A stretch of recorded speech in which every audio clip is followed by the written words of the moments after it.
If the person responsible is following this case, which I absolutely believe that they are, there's a very good chance that they are. Every public statement from law enforcement becomes part of the investigation. Every word matters. Every omission matters. Every carefully chosen sentence matters. He's reading this right now.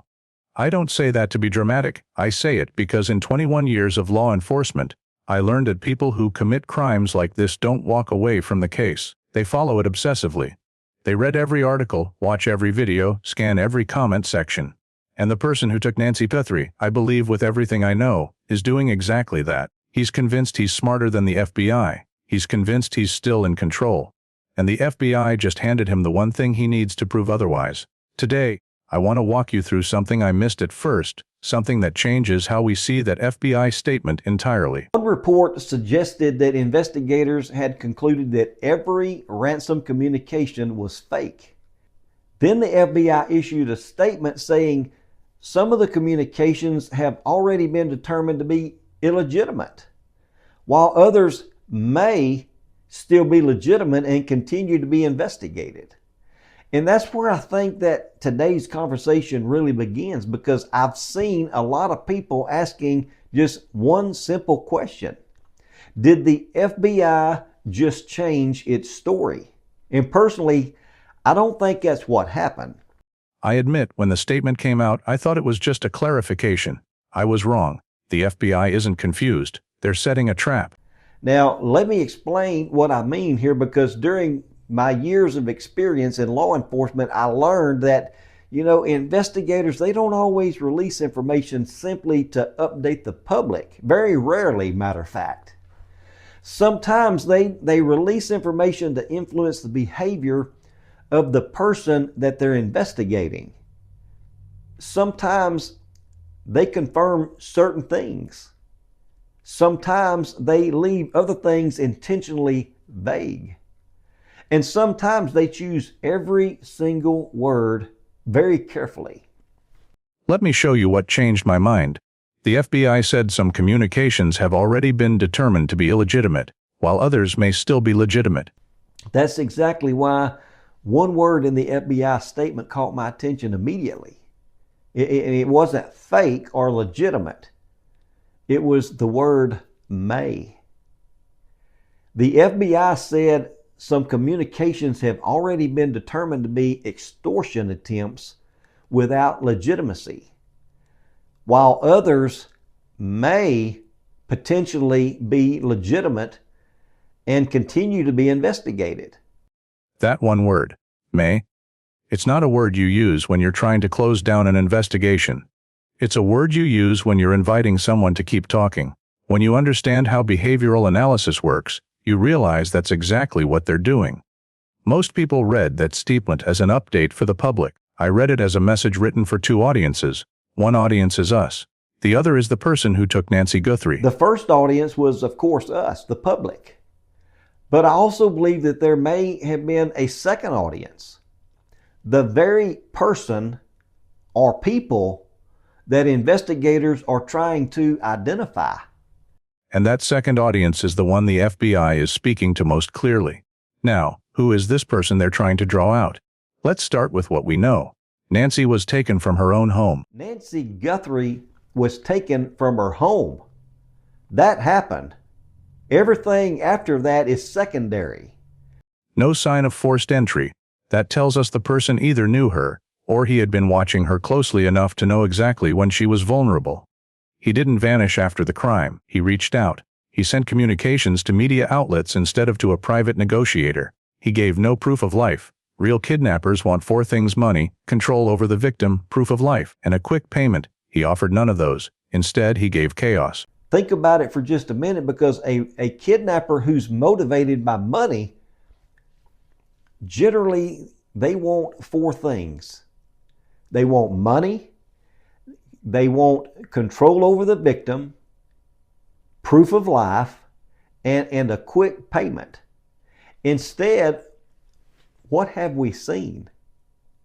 Public communications, messages sent to media organizations instead of private negotiations. Changing demands, deadlines, confusion. There was absolutely no proof of life. He gave conflicting demands, moving deadlines, confusion. Why? Because his goal isn't money. His goal is to watch the world react to him. He's a puppeteer, and every headline is a string. That tells us something essential about his psychology. He craves validation.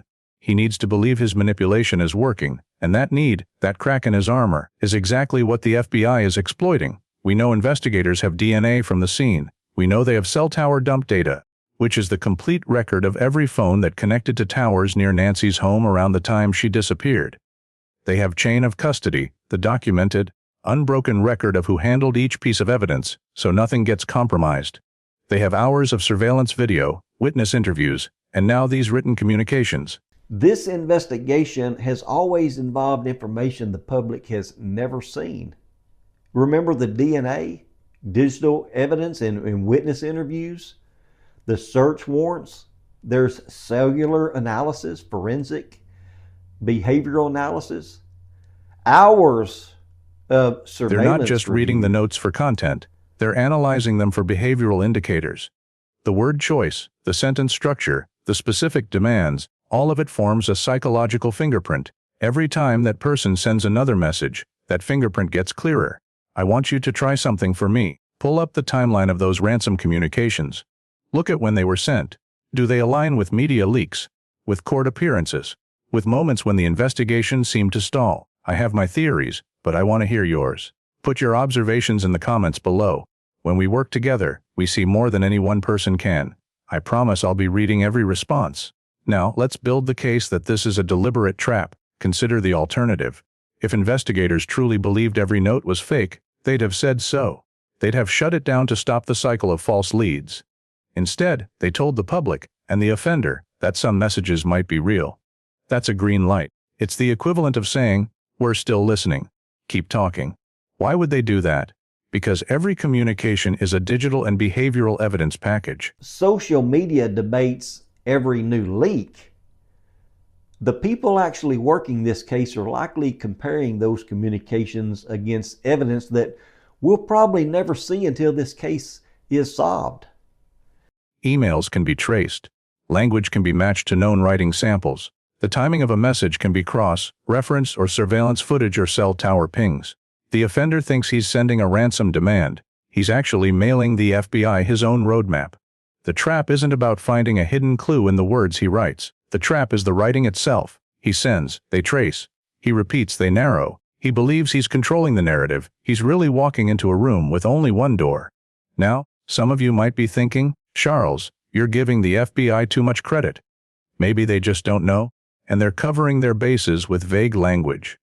That's the strongest counterargument, and I've sat with it for days. Now that one word, it tells me that investigators are not ready to publicly close every door. Now that doesn't mean that they believe that those communications are genuine.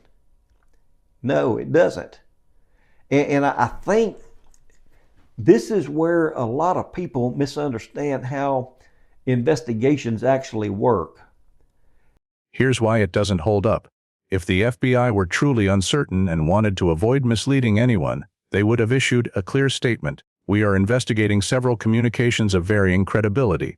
That's standard.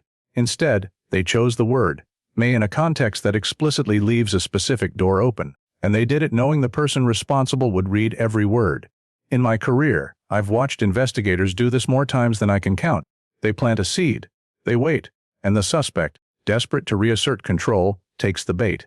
So no, this isn't giving them too much credit. It's recognizing a strategy that has worked for decades, and it's working right now. What happens next? Here's what I can tell you with certainty. The DNA is in the system. Genealogical DNA testing, which compares crime scene DNA to public databases and builds a family tree until the unknown individual is identified, is almost certainly being pursued. The cell tower data has been preserved and analyzed. The chain of custody on every item collected from Nancy's home will ensure nothing is thrown out on a technicality.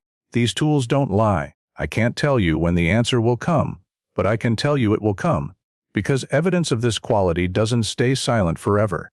They're what will ultimately solve this case. I still believe that this investigation will end with answers. It may not happen as quickly as any of us would like, but history has shown us that people can hide the truth, but they can't hide it forever. And when it arrives, when the person who took Nancy Guthrie finally realizes the trap has closed around him, you will hear it here on this channel, with the full context and the full story. Someone knows exactly what happened. Someone recognizes the person that investigators are looking for. Someone is carrying information that has not yet been shared. And eventually, pressure has a way of changing people. I'm not going anywhere. I hope you'll stay with me. Hit subscribe, turn on notifications, and keep Nancy's name alive in every conversation. Because as long as we're talking about her, the pressure never lets up, and neither will we. Thank you for being here today. Until next time, keep asking the hard questions.